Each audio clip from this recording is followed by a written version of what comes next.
Если деньги – это кровь экономики, то транспортные пути всегда были артериями цивилизации, без которых немыслимо свободное перемещение людей и товаров.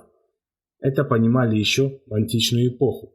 Общеизвестный пример – римлян, которые, приходя на новое место, первым делом мастили дороги.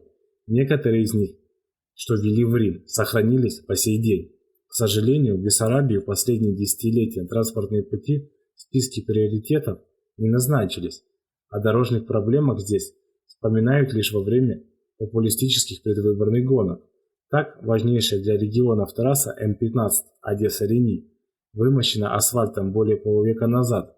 После 2012 года стала совершенно непригодна, и юг Одесской области оказался практически отсеченный от транспортной коммуникации остальной Украины. Вспомните, какая разруха царила на наших дорогах 5 лет назад. Вспомните, Валерий Петров, винодел, учредитель торговой марки В. Петров из села Струмок, бывшего Татарбунарского района, тогда на встрече с губернатором Михаилом Саакашвили в Одессе. Я сказал ему об болградских дорогах. Есть кому позаботиться.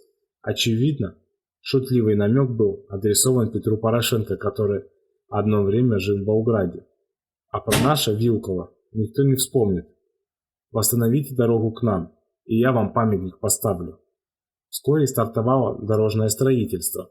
Если бы Саакашвили не поднял тогда шум и не привлек всеобщее внимание к наболевшему проблеме, никто бы не пошевелился, уверен Валерий Петров. Теперь дорога на Вилку лучше, чем та, что ведет на Киев.